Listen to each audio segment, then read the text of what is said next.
सद्गुरु चरणांना नतमस्तक हो. आपण या निरूपणास सुरुवात करूया. मायबाप सज्जनांचं स्वागत आहे.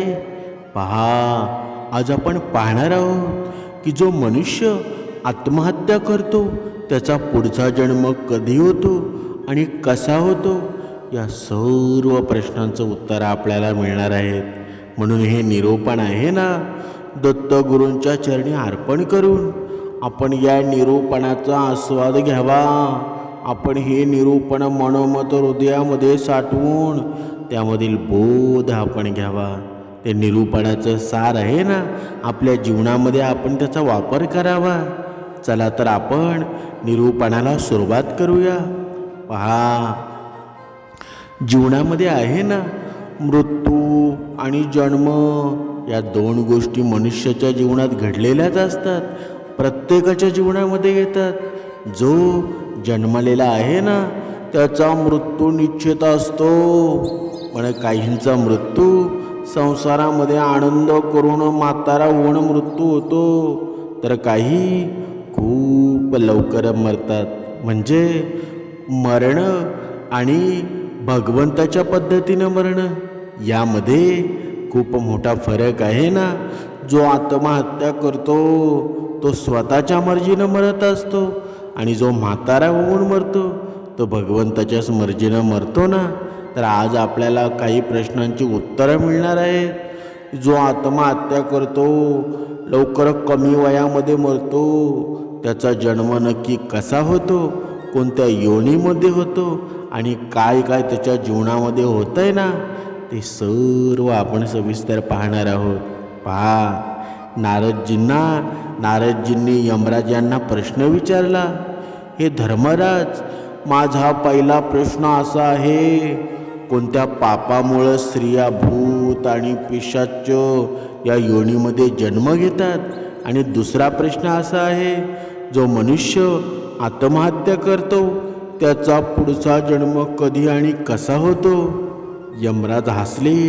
मुनिश्रेष्ठ, तुम्ही आज असे प्रश्न विचारलेले आहात ना, ज्यात संपूर्ण मानवजातीच्या कल्याणार्थ संदेश दडलेला आहे. या प्रश्नांची उत्तर मी एका प्राचीन आणि अद्भुत कथेद्वारे देईल. ही कथा ऐकणारा कोणीही मनुष्य दुःख, दारिद्र्य आणि अकाली मृत्यूपासून मुक्त होतो. कारण हा श्रावण महिना आहे. या श्रावण महिन्यामध्ये जे कोणी असं भगवंताबद्दल ऐकेल ना, त्याच्या जीवनाचं सार्थक होत असतं. दक्षिण दिशेतील एक प्राचीन नगरामध्ये एक गरीब ब्राह्मण राहत होता. त्याचं नाव होतं धर्मदत्त आणि त्याच्या पत्नीचं नाव होतं देवयानी. म्हणजे नावातच देवाचं सत्व, चेहऱ्यावर तेज आणि हृदयामध्ये प्रगाढ भक्ती. दोघांचं जीवन अत्यंत साधं आणि प्रेमानं ईश्वर भक्तीने परिपूर्ण होतं. ते दोघे एका लहानशा कुटीमध्ये राहत होते. त्यांच्या घरात संपत्ती नव्हती, पण त्यांचं मन समृद्ध होतं. बघा, देवयानी आपल्या पतीला देव मानायची. पहाटे उठून ते पाण्यानं अंगण धुवायची. नंतर भगवान शिवांची पूजा करून पतीच्या सेवेमध्ये रमत असे. एक दिवस नियतीने त्याच्याशी खेळ केला. धर्मदत्त अचानक गंभीर आजारी पडला. सुरुवातीला तो थोडा थकवा आहे असं वाटलं, पण हळूहळू त्याची अवस्था बिघडू लागली. त्याच्या चेहऱ्यावरचं तेज ओसरलं आणि शरीरसुद्धा क्षीण झालं. देवयानी घाबरली.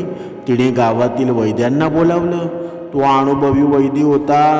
त्यानं धर्मदत्ताची नाडी तपासली आणि गंभीरतेनं म्हणाला, देवी, तुमच्या पतीची अवस्था अत्यंत नाजूक आहे. साध्या औषधांनी काही उपयोग होणार नाही. यांना केवळ भगवान शिवाच्या मंदिरातील प्रसादानंच आरोग्य मिळू शकतं. पहा, देवयानीचं हृदय हललं. ती जाणत होती की ते मंदिर गावापासून फार दूर आहे. घनदाट जंगल भयावह जंगलाच्या पलीकडे आहे. ते जंगल जिथे जंगली पशूंसोबत भूतप्रेतांचाही वास आहे ना, अशी अफवा होती. तिच्या मनात भीती उमटली. पण लगेचच ती भीती भक्ती तर विलीन झाली. तिने पतीकडे पाहिलं. त्याच्या श्वासांचा आवाज मंदावला होता. त्या क्षणी देवयानीनं ठरवलं, माझा पतीच माझा देव आहे. त्यांच्यासाठी मी प्राण दिले ना तरीसुद्धा चालतील. तिनं एकच संकल्प केला, मी त्या जंगलातून जाईल, प्रसाद आणेल आणि माझ्या स्वामींचे प्राण वाचवेल. त्या रात्री ती शांतपणे भगवान शिवांचं नामस्मरण करत होती. सकाळ सूर्य उगवला, पण तिच्या चेहऱ्यावर भीती नव्हती, फक्त दृढ निश्चय होता. ती ओळ्या पायानं दार ओलांडून बाहेर पडली. हातात छोटीशी पिशवी, ओठांवर ओम नमः शिवाय. जेव्हा जेव्हा ओम नमः शिवाय मंत्र विसरून जाई तेव्हा नाम घेई. अवधूत चिंतन श्री गुरुदेव दत्त. कारण तिला माहीत होतं दत्तात्रय आणि शिव एकच आहेत. पहा, असा मंत्र तिच्या मनामध्ये अविचल श्रद्धा. ती जंगलाच्या दिशेने चालू लागली. पण जशी ती जवळ पोचली तसं त्या जंगलाचे भयावह रूप उघडू लागलं. जंगलात पाऊल ठेवताच तिच्या कानात सियाराच्या ओरडण्याचा आवाज आला. कुठेतरी घुबड ओरडलं आणि दूरवर वाऱ्यानं पानं हलली. पण त्या देवयानीनं एकदाही मागे पाहिलं नाही. ती ठाम पुढे निघाली. थोड्याच वेळात ती जंगलाच्या मध्यभागी पोचली. अचानक हवेत थंडी पसरली. तिच्या पावलाखाली माती नव्हे तर एखाद्या जीवासारखी थरथरणारी जमीन होती. तिच्या आसपास सन्नाटा गडद होत गेला आणि त्याचवेळी एका विचित्र आवाजाचं वातावरण फाटलं. ते एक खटखटाटी भीषण हास्य होतं. बघा, देवयानी थांबली. तिच्या समोर झाडांच्या सावळ्यांमधून काही आकृत्या हलू लागल्या होत्या. त्या 7 विकृत आकृत्या होत्या. त्या चुडेल होत्या. त्यांच्यातील पहिली ओरडली, अहो बघा, आपल्या जीवनाचं शिकार स्वतः चालत आलं आहे. दुसरी म्हणाली, यांच्या शरीरावरचं मांस किती चमकतंय, किती गोड असेल. तिसरी ओरडली, पण या स्त्रीच्या डोळ्यात भीती नाही, ही कोण आहे. त्या हसत होत्या, पण देवयानी थरथरली नाही. तिनं ओठांवर मंत्र ठेवला, हर हर महादेव, आणि निर्भयपणे पुढे पाऊल टाकलं. त्या चुडेलला आश्चर्यचकित झाल्या. त्या देवयानीकडं पोचू शकत नव्हत्या. काही अदृश्य शक्तींनं त्यांना रोखलं होतं. सर्वात वृद्ध चुडेल निशिबाला म्हणाली, ही स्त्री साधी नाही, हिच्या अंगात काहीतरी दिव्य तेज आहे. हे तेज आपल्या अस्तित्वालाच चालतंय. बघा, देवयानी थांबली आणि डोळे मिटले. ती म्हणाली, हे देवा, मला शक्ती दे, या आत्म्यांना शांती मिळवू. त्या क्षणी तिच्या अंगातून एक प्रकाश बाहेर आला. चुडेल एक क्षण थरथरल्या. त्यांच्यातील मितकाया म्हणाली, तू कोण आहे स्त्री? अशा निर्भयपणे आमच्यासमोर कशी उभी राहिलीस? देवयानी उत्तरली, मी एक पतिव्रता स्त्री आहे. माझा स्वामी मृत्यूच्या दारामध्ये आहेत. मी त्यांच्यासाठी भगवान शिवाचा प्रसाद आणण्यासाठी आली आहे. पुढच्या क्षणात त्यांच्या डोळ्यातून पुन्हा भयंकर ज्वाळा उसळल्या. एक म्हणाली, तू आम्हाला शिकवायला आली आहेस का? तू आमचा अन्न आहेस? देवयानीच्या डोळ्यातून अश्रू ढळले. तुम्ही पायांनी जखडलेला आत्मा आहात. मला सांगा, तुम्ही कोण आहात आणि या रूपामध्ये का अडकला आहात? त्या 7ही चुडेला एकमेकींकडे पाहू लागल्या. त्यांच्या चेहऱ्यावरचा क्रोध हळूहळू वेदनेत बदलू लागला. बघा, ते मितकाया चुडेल पहिली चुडेल थरथर बोलू लागली, मी या जंगलात भटकते, पण कधी काळी मीही एक मनुष्य होते. एका साध्या शेतकऱ्याची पत्नी होते. माझा नवरा मला खूप प्रेम करायचा, पण माझं मन तृष्णेने भरलेलं होतं. मी त्याच्यावर विश्वासघात केला, दुसऱ्या पुरुषावर मोहित झाले. माझ्या या पापानं माझं आयुष्य उद्ध्वस्त केलं.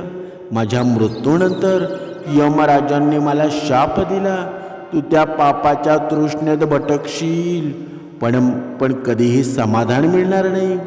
तिचा आवाज थरथरला. आता मी या जंगलातील भुकेली तहानलेली भटकते. कोणतंही अन्न माझी भूक शमवत नाही. माझं मन सतत जळत राहतं. ती बोलून थांबली तेव्हा दुसरी चुडेल तिथे आली. तिचं नाव होतं तृष्णा. ती म्हणाली, मी पूर्वजन्मी एका ब्राह्मणाची पत्नी होते. माझ्या घरी एक मुलगी झाली, पण ती सतत रडायची. एक दिवस रागाच्या भरात मी तिला विहिरीतून फेकलं. तिचा आक्रोश अजूनही माझ्या कानात घुमतो. तिचं ते निरागस रडणं मला रोज झोपेत ऐकू येतं. माझ्या या अमानुष कर्मामुळं मी या रूपात आले. आता मी भटकते, पण कधी शांती मिळत नाही. देवयानीच्या डोळ्यातून अश्रू वाहू लागले.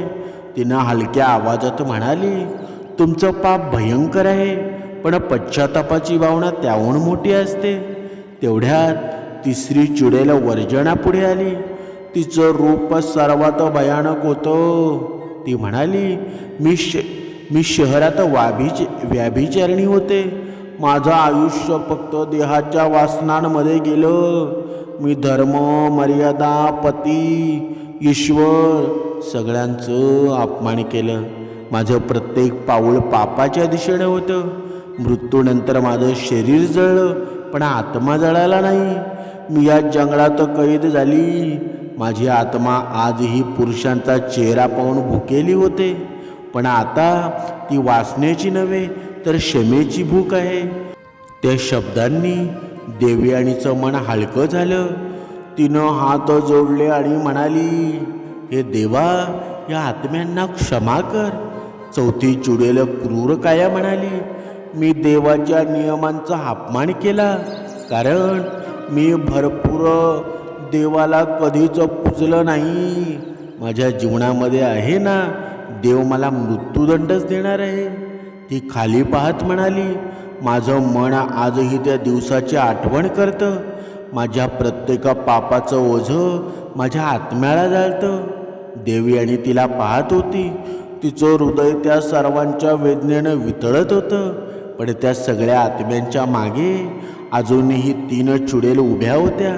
त्यांच्या चेहऱ्यावरचं दुःख सर्वात गडद होतं. 5वी चुडेल शमशाना बोलली, मी एक क्रोधी स्त्री आहे.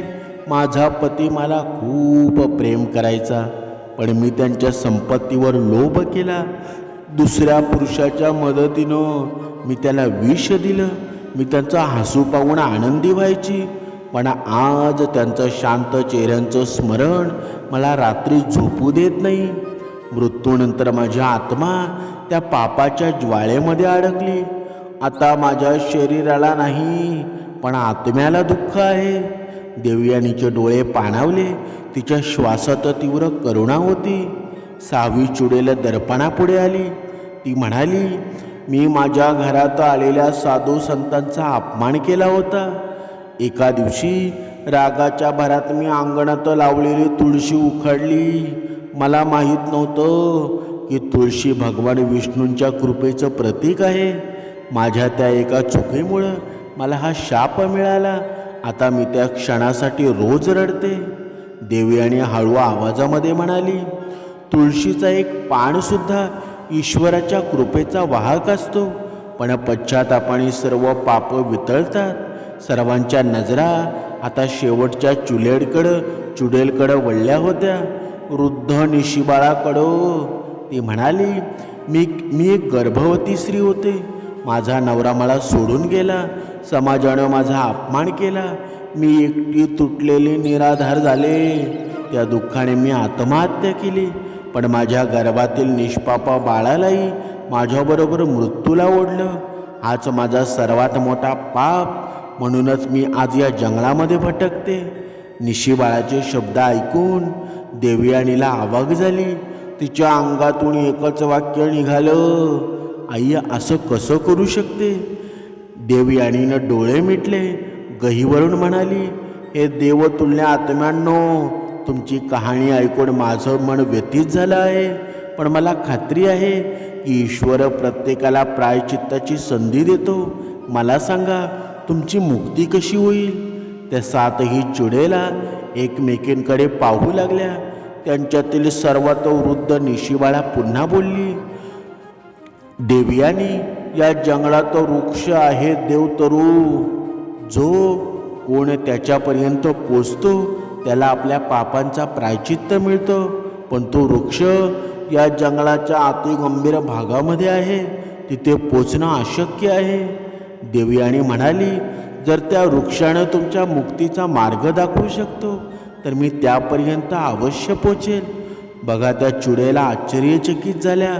मिथकाय चुडेल म्हणाली, श्री, तुला माहीत आहे का, त्या मार्गावर मृत आत्म्यांचं साम्राज्य आहे. तिथे गेलीस तर तू परत येणार नाही. देवयानी म्हणाली, माझं जीवन माझ्या पती आणि माझ्या धर्मासाठी आहे.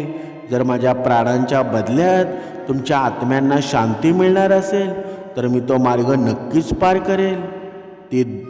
ते देवतरू वृक्ष शोधण्यासाठी निघाली. चुडेला तिच्याकडे पाहत राहिल्या. जंगल गडद होत गेलं. तिच्या मनात एकच आवाज घुमत होता, माझ्या प्राणांपेक्षा महत्त्वाचं आहे माझं कर्तव्य.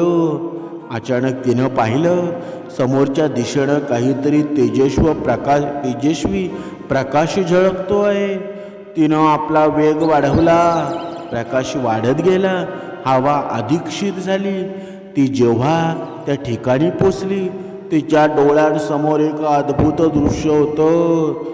विशाल वृक्ष ज्याच्या पानांवर सोनेरी झळाली होती आणि त्यांच्या फांद्या आकाशाला भिडलेल्या होत्या, तोच देवतरू वृक्षराज होता. ती थांबली, हात जोडले आणि म्हणाली, हे दिव्य वृक्षराज, मी तुमच्यासमोर करजोड विनंती घेऊन आली आहे. 7 श्रापित आत्मा तुमच्या आशेनं वाट पाहत आहेत. कृपया माझ्या प्रश्नांचं उत्तर द्या. त्यांना मुक्तीचा मार्ग दाखवा. त्या वृक्षाच्या खोडातून आवाज आला, हे पतिव्रता देवयानी, मी तुझी वाटच बघत होतो. तू त्या 7 आत्म्यांच्या मुक्तीसाठी आली आहेस, ज्यांच्या पापांनी त्यांना या वनात कैद केलं आहे. पण तुला माहीत आहे का, मी स्वतःही एक श्रापित आत्माच आहे. देवयानी दचकली आणि म्हणाली, आपण श्रापित? आपण तर दिव्य तेजाचं प्रतीक आहात, या अंधकारामध्ये प्रकाशासारखं. वृक्षानं मंद स्वरामध्ये उत्तर दिलं, हो, हे माझं वर्तमान रूप आहे. पण जन्मात मी एक मनुष्य होतो, सम्रजित नावाचा. मी त्या काळी वनातील पिंपळ आणि वडाचं वृक्ष तोडत असे. मला संपत्तीचं वेड होतं. मी कधीच विचार केला नाही की झाडंही जिवंत असतात. ती पृथ्वीची प्राणवायू आहेत. मी पवित्र वृक्षांची हत्या केली. मृत्यूनंतर यमराजांनी मला शिक्षा दिली. तुझ्या वृक्षांना तोडलंस, आता त्यांचं रूप घेऊन तू उभा राहा आणि वर्षानुवर्ष आपल्या पापाचा पश्चाताप कर. त्यानंतर मी या स्वरूपामध्ये आलो आहे. पण देवानं मला एक वरदान दिलं, जो कोणी खऱ्या हृदयानं माझ्यासमोर पश्चाताप करेल त्याला मी मुक्तीचा मार्ग दाखवू शकेल. देवयानीच्या डोळ्यामध्ये अश्रू येऊन म्हणाली, हे दिव्य वृक्षराज, त्या 7 चुडोल्या आपल्या मार्गदर्शनाच्या प्रतीक्षेत आहेत. त्यांना शांती द्या. वृक्षराज म्हणाला, हो, पण त्यासाठी तुला एक कठीण कार्य करावं लागेल. तू या जंगलातील शिवमंदिरामध्ये जाशील. जिथे शिवमंदिर नसेल ना, दत्तगुरूंचं मंदिर असेल तरी चालेल. त्या मंदिरामध्ये भगवान शिवांचं बेळपत्र आणि पवित्र जल आहे. त्या बेळपत्रयुक्त प्रसादाने त्या आत्म्यांचं पाप नष्ट होतील. पण लक्षात ठेव, त्या मंदिरापर्यंतचा मार्ग सर्वात कठीण आहे. तो अज्ञान शक्तींनी ओढलेला आहे. देवयानीनं निर्धाराने म्हणाली, मी कोणताही भयाला घाबरणार नाही. माझ्या प्राणांच्या किमतीवरही मी हे कार्य पूर्ण करेल. वृक्षराजानं आशीर्वाद दिला, जा देवी, तुझी भक्ती तुला सर्व संकटावर विजय देईल. पण लक्षात ठेव, मंदिरात पोचल्यावर तुला आपल्या मनात कोणताही संशय ठेवायचा नाही. जर तुझ्या मनामध्ये क्षणभरी भीती आली तर संपूर्ण मार्ग अदृश्य होईल. देवयानी पुन्हा निघाली. जंगलाच्या आणखी गडद भागाकडे ती चालत राहिली. एका क्षणी तिला वाटलं की कोणीतरी तिच्या मागे आहे. तिने वळून पाहिलं, तिथं काहीच नव्हतं. मात्र तिच्या पायाजवळ थंडगार वाऱ्याचा झोत गेला. तिला जाणवलं की या मार्गावरती एकटी नाही, काही अदृश्य शक्ती तिच्या सोबत आहे. कदाचित तिचं परीक्षण घेत आहे. तिला आठवलं, वृक्षराज म्हणाले होते, शंका मनात ठेवू नकोस. ती डोळे मिटून म्हणाली, हर हर महादेव. थोड्याच वेळात तिला मंदिराचं छायाचित्र दिसू लागलं. ती जवळ पोचली आणि आश्चर्यानं थांबली. मंदिराभोवती असंख्य निळसर जुगणूंचा झगमगाट पसरलेला होता. मंदिराच्या सभोवताली लहान पवित्र कुंड होतं. त्याचं पाणी अमृतासारखं पारदर्शक होतं. देवी आणि गर्भगृहामध्ये गेली. तिथं भगवान शिवांची मूर्ती विराजमान होती. तिनं हात जोडले आणि म्हणाले, हे महादेव, माझ्या पतीचा जीव, त्या 7 आत्म्यांची मुक्ती दोन्ही तुमच्या कृपेवर आहेत. हे एवढं बोलल्यानंतर दत्तगुरूंच्या रूपामध्ये दत्तात्रेय दिसू लागले. दत्तात्रेयांची मूर्ती दिसू लागली. बघा, देवी आणि आश्चर्यचकित झाली. मी तर भगवान शिवांना भेटायला आले, पण दत्तात्रेयांची मूर्ती कशी आली? पण तुम्हाला सांगायचं आहे, दत्तात्रेय आणि भगवान शिवशंकर एकच आहेत ना? पुढे पाहूया. मला तुमचं पवित्र प्रसाद आणि विल्वपत्र द्या. तिच्या ओठांवर प्रार्थना संपली आणि एक मंद झुळूक मंदिरात आली.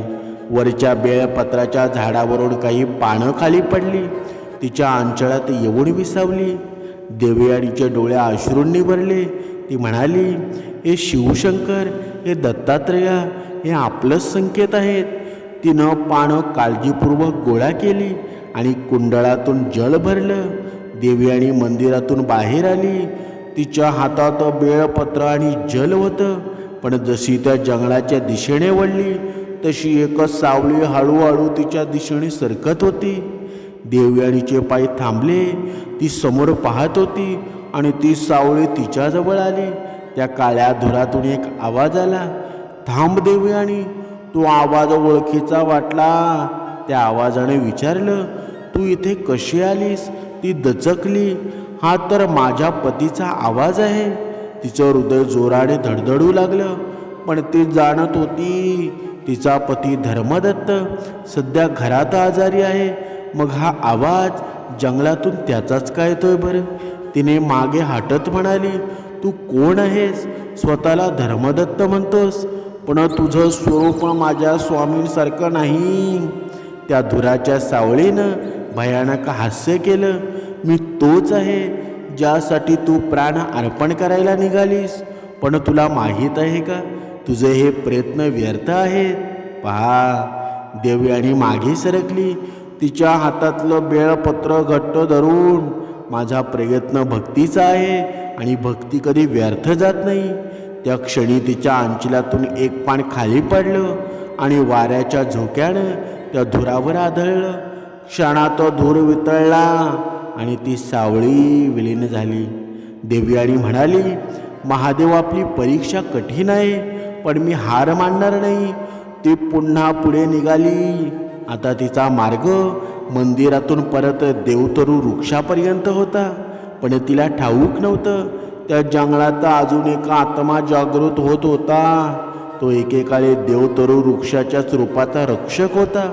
पण त्यानं आपल्या शक्तीचा उपयोग अंधकारासाठी केला होता. आता त्याला कळलं होतं की देवयानी त्या वृक्षाच्या आशीर्वादानं पुढे चालली आहे. त्याच्या ओठातून एक फुसफुसणारा आवाज बाहेर आला, ही स्त्री जर यशस्वी झाली तर माझं अस्तित्व नष्ट होईल. तिला आता थांबवायलाच हवं. पण ते थांबले नाही. तिच्या मनात फक्त भगवान शिवाचं नाम होतं, हर हर महादेव. ती हळू आवाजामध्ये म्हणाली आणि प्रत्येक पावलावरती जणू त्या अंधकारावर विजय मिळवत होती.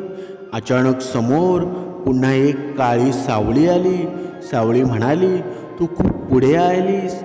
देवयानीनं देवतरू वृक्षाच्या मुक्तीचा मार्ग माझ्या परवानगीशिवाय कोणी पार करू शकत नाही.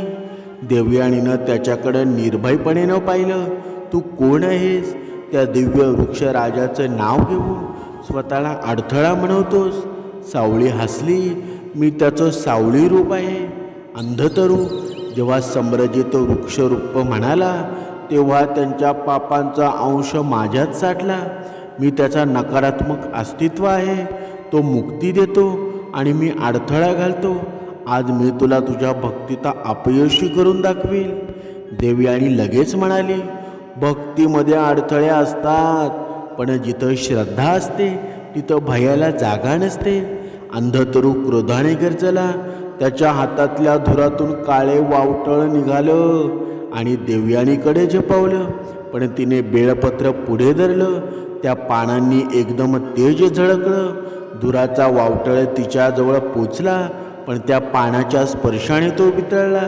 ती म्हणाली, हे शिवशक्तीचं तेज आहे, ज्यावर तुझा अंधकाराचं राज्य नाही. अंधतरू आणखीन क्रोधित झाला. तू स्वतःला अजय समजतेस, पण हे जंगल माझं आहे. इथं प्रत्येक झाड, प्रत्येक सावळी माझ्या अधीन आहे. तो जसा ओरडला, संपूर्ण जंगल तिच्यावर कोसळलं होतं. देवयानीने डोळे मिटले आणि एक खोल श्वास घेतला. महादेव, माझं कार्य अधुरं राहू देऊ नकोस. क्षणात तिच्या अंगातून एक प्रकाश बाहेर पडला. तिच्या कपाळावरचं शिवणाम तेजानं उजळलं आणि बेळापत्राच्या प्रत्येक पानातून दिव्य ज्योती निघाली. त्या प्रकाशानं झाडांच्या मुळांना जाळलं आणि काळोखात एक क्षणासाठी दिवस उजाडल्यासारखा वाटला. अंधतरू मागे हटला, किंचाळला नाही. हे शक्य नाही, तू एकच सामान्य स्त्री आहेस. बघा, देवयानीनं डोळे उघडले. स्त्री असली तरी भक्तीने ती सर्व शक्तिमान होते. देवासाठी समर्पित मनाला कोणी हरवू शकत नाही. तो थरथरत म्हणाला, मुक्ती, मला पण मुक्ती दे. देवयानीनं शांतपणे उत्तर दिलं, तू सावळी आहेस, पण सावळीशिवाय प्रकाशाची ओळख होत नाही. तुला ही मुक्ती मिळेल, पण अहंकार त्यागून. अंधतरूचा आवाज मंदवला गेला. तो धुराच्या प्रवाहात रूपांतरित झाला आणि त्या प्रवाहानं देवतरू वृक्षाच्या दिशेने झेप घेतली. काही क्षणात तो वृक्षाच्या खोडामध्ये विलीन झाला आणि लगेच त्या वृक्षातून एक गडद श्वास बाहेर पडला. जणू कुणीतरी हजारो वर्षाच्या ओझ्यातून मुक्त झाला. त्याच्या खोड्यातून पुन्हा आवाज आला, तू यशस्वी झालीस देवयानी. तुझ्या भक्तीनं या जंगलातील अंधकार संपला. ती नम्रतेने म्हणाली, हे दिव्य वृक्षराज, आता मला त्या 7 आत्म्यांची मुक्ती घडवायची आहे. वृक्षराज म्हणाला, जा देवी, त्यांना हा बेलपत्रयुक्त प्रसाद आणि हे पवित्र जल दे. त्यानंतर त्यांची आत्मा तेजस्वी प्रकाशामध्ये विलीन होईल. देवयानी हात जोडून निघाली. थोड्याच वेळात ती पुन्हा त्या जागी आली जिथं 7 चुडेला तिची वाट पाहत होत्या. त्या अजूनही सावळ्यांमध्ये उभ्या होत्या, पण त्यांच्या चेहऱ्यावरचा क्रोध आता शांतीमध्ये बदलला होता. त्यांनी देवयानीकडं पाहिलं आणि त्यांच्या डोळ्यात आशा झळकली. देवयानी त्यांच्या समोर उभी राहिली आणि म्हणाली, हे देव तुला आत्म्यांनो, हे आहे भगवान शिवांचं बेलपत्रयुक्त प्रसाद आणि कुंडातील पवित्र पाणी, जे तुमच्या पापांचा अंत करेल आणि तुम्हाला मुक्ती देईल. सर्व चुडेला तिच्या समोर हात जोडून उभ्या राहिल्या. त्यांच्यातील वृद्ध निशिबाला म्हणाली, हे देवयानी, आम्हाला तुझ्यासारखी करुणा लाभली नसती तर आम्ही कायम भटकत राहिलो असतो. आम्हाला तो प्रसाद दे. देवयानीनं बेळपात्र एक एक करून त्यांच्या हातात ठेवलं आणि त्यांच्यावर पवित्र जळ शिंपडलं. क्षणात एक अद्भुत घटना घडली. त्यांच्या जळलेल्या त्वचा आता निखळ प्रकाशामध्ये विलीन होत होत्या. त्यांचं विकृत रूप सुंदर तेजोमय आकृतीमध्ये बदलू लागलं. मितकायाच्या डोळ्यातून अश्रू वाहू लागले.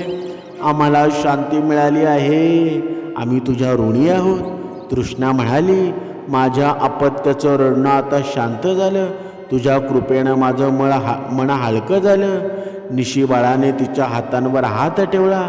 हळू आवाजामध्ये म्हणाली, तू स्त्री असूनही देवासारखी कृपावंत आहे. त्या सर्व आत्मा हसल्या आणि पुढच्या क्षणी एक दिव्य प्रकाशामध्ये विलीन झाल्या. तिच्या ओठांवर प्रार्थना होती, धन्य आहे महादेव, तुमच्या कृपेने श्रापित आत्म्यांना शांती लाभली. ती वळली आणि आपल्या कुटियेकडे परत निघाली. पहा, तुमच्या लक्षात आहे ना ती कशासाठी इकडे आली होती? बघा, आपण नुसतं गोष्टीकडे राहू नका. या निरूपणातील सार आहे ना, ते सार घेण्याचा प्रयत्न करा. बघा, तिचा पती मरसन्न अवस्थेमध्ये पडलेला होता ना, तिला वाचवण्यासाठी ती इकडे आली होती. आणि इकडे त्या राक्षसणी त्या तिला भेटल्या ना, ती आत्मे तिला भेटली. बघा, परत तिच्या पावलातमध्ये थकवा होता, पण मनात अद्भुत समाधान.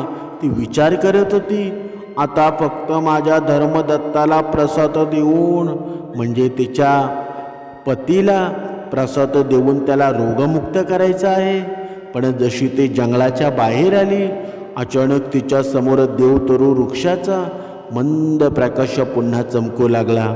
त्या प्रकाशातून एक स्वर ऐकू आला, हे देवयानी, तुझं कार्य अपूर्ण नाही, पण अजून एक कर्म शिल्लक आहे. ती थांबली. हे दिव्य वृक्षराज, अजून काय उरलं आहे? मी 7ही आत्म्यांना मुक्त केलं. वृक्षराज म्हणाला, हो, पण त्या मुक्त आत्म्यांपैकी एक आत्मा अजूनही पूर्ण मुक्त झालेली नाही. ती आत्मा जिचं जीवन स्वतःच्या हाताने संपवलं होतं, ती म्हणजे निशिबाला. बघा, देवयानीच्या मनामध्ये थरकाप उडाला. ती स्त्री जिनं गर्भवती अवस्थेत आत्महत्या केली होती.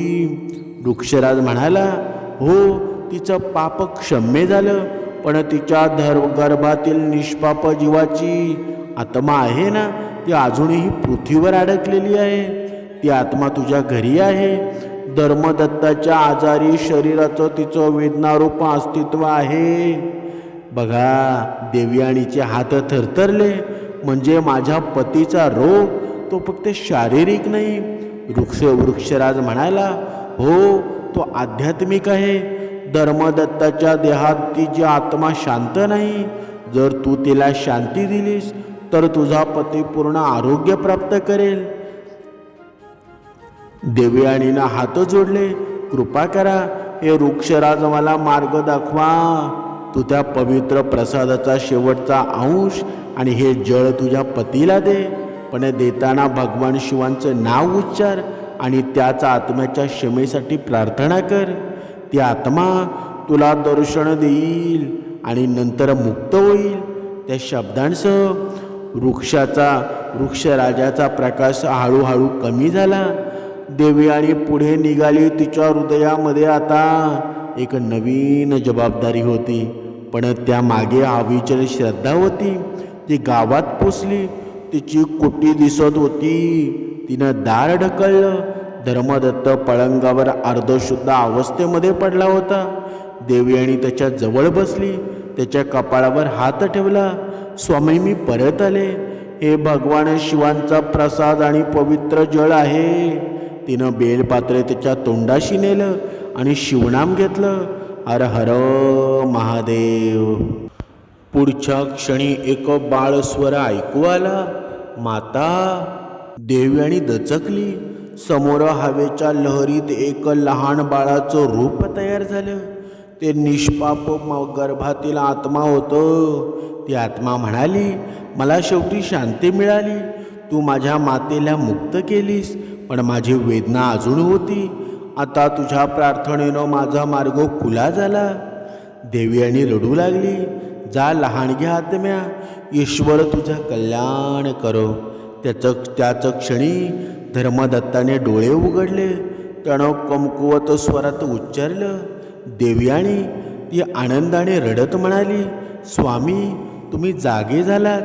त्या क्षणी यमलोकात यमराज नारदजींकडे पाहत होते. हे मुनिश्रेष्ठ, आता तुम्हाला समजलं असेल की पाप आणि प्रायचित्तांचा संबंध किती गहन आहे. ज्या आत्म्यांनी पाप केलं त्यांना पश्चातापाने मुक्ती मिळवली, आणि ज्या आत्म्यांनी स्वतःचं जीवन संपवलं त्यांनी आपला मार्ग कठीण केला. नारदजी आदराने म्हणाले, हे धर्मराज, तुम्ही दुसरा प्रश्न अजूनही उत्तरलेला नाही. जो मनुष्य आत्महत्या करतो त्याचं पुढचं जन्मकथम काय होतं? यमराज गंभीर झाले, हे मुनिवर, आत्महत्या ही धर्म आणि नीतीचा विरोध आहे. जो मनुष्य स्वतःच्या हाताने जीवन संपवतो ना मृत मानला जातो ना जिवंत मानला जातो. त्याची आत्मा प्रेत योनीत अडकून राहते. नारदजी विस्मयाने विचारलं, म्हणजे तो स्वर्गात जात नाही का? नरकात जातो का? यमराज म्हणाले, हो, तो मधल्या अवस्थेमध्ये भटकतो. ना शांती ना वेदनांचा अंत, ना स्वर्गात ना नरकात. त्याला ना भूक लागते ना तहान लागते, पण त्याची चेतना जिवंत राहते. तो तेवढाच काळ भटकतो जितकी त्याची नैसर्गिक आयुष्य मर्यादा उरलेली असते. जर त्याचं आयुष्य 80 वर्षाचं ठरलेलं असेल आणि त्यानं 20व्या वर्षी आत्महत्या केली तर उरलेली 50 वर्ष तो अंधकारामध्ये अशांत प्रेत योनीमध्ये भटकत राहतो. नारदजींच्या डोळ्यामध्ये गंभीरता आली. हे भयावह आहे. धर्मराज यमराज पुढे म्हणाले, हो, आणि जेव्हा त्याची आयुष्य मर्यादा पूर्ण होते तेव्हा त्याला नव्या जन्माचा अधिकार मिळतो. पण तो जन्म शांत नसतो. कधी तो विकलांग म्हणून जन्मतो, कधी मानसिक त्रासाने ग्रस्त होतो, कधी पशु योनीत, कारण त्याचं पूर्वकर्म अपूर्ण राहिलेले असतात. नारद म्हणाले, पण अशा आत्म्यांची मुक्ती कशी होऊ शकते? धर्मराज म्हणाले, त्याच्या परिजनांनी जर श्रद्धेने श्राद्ध, पिंडदान, गंगाजळ आणि ईश्वर भक्ती केली ना तर ती आत्मा शांतीकडे जाऊ शकतात. जेव्हा त्यांच्या नावाने कर्म केलं जातं तेव्हा त्या आत्म्यांना हळूहळू प्रकाशाकडे वाट मिळते. आणि श्रद्धा आणि पश्चाताप या 2 गोष्टी आत्म्याला पुन्हा गती देतात. नारदजींच्या चेहऱ्यावर शांततेचा भाव उमटला. म्हणजे आशा कधीही संपत नाही. धर्मराज यमराज म्हणाले, कधीच नाही. जीवन कितीही कठीण असलं तरी आत्महत्येनं सुटका होत नाही. तो केवळ एक भ्रम आहे. खरा उपाय म्हणजे धैर्य, श्रद्धा आणि देवावरील विश्वास. अंधकारानंतर प्रकाश येतोच, पण त्याची वाट पाहणे गरजेचं असतं. पहा, आपला निदान अर्धा तास निरूपण चाललेलं असेल, पण या पूर्ण माहितीद्वारे आपल्याला कळालं असेल, आत्महत्या आयुष्यात कधीही करू नका. जर तुम्हाला भरपूर त्रास झाला, भरपूर दुःख भेटलं, प्रेमात धोका भेटला, काही टेन्शन घेऊ नका. तीर्थक्षेत्रांना भेट द्या. दिवसेंदिवस तिथे राहा तुम्ही. तुम्हाला एकही रुपया खर्च लागणार नाही. तीर्थक्षेत्राला एक पंढरीची वारी करा, आळंदीची वारी करा, लांब लांब फिरायला जा आणि मन प्रसन्न ठेवा. पण आत्महत्या कधीच करू नका. लहान मुलांना, जवान पोरांना, हे सर्वांना सांगणं आहे, या आयुष्यामध्ये आत्महत्या करू नका. हे जीवन खूप सुंदर आहे. सर्व योनीमधील हे मनुष्य जीवन आहे ना, त्या मनुष्य जीवनाला सर्व काही येतं. सर्व खाता येतं, पिता येतं, ऐकता येतं. बाकी दुसऱ्या योनी बघा, कोणाला चालता येत नाही, कोणाला बोलता येत नाही. त्यांच्यासारखं आपलं आहे का? म्हणून जीवन समृद्ध करा. या जीवनामध्ये भगवंत आहे. भगवंताचं नामस्मरण करा. दत्तगुरू तुमच्या नेहमी साथ असतात. दत्तगुरूंचं जेव्हा नामस्मरण कराल ना तेव्हा शिवापर्यंत आपोआप पोचतं. म्हणून आपल्या जीवनामध्ये अंधकार दूर करायचा असेल तर 2 वेळची उपासना करा. आता या शिवाचं नामस्मरण त्या महिलेनं केलं ना, तिच्या जीवनाचं सार्थक झालं. तसं आपण दत्तगुरूंचं नामस्मरण करूया. आपल्या जीवनात सुद्धा कल्याण झाल्याशिवाय राहणार नाही. कारण दत्तगुरूंमध्ये सुद्धा भगवान शिव आहेत ना.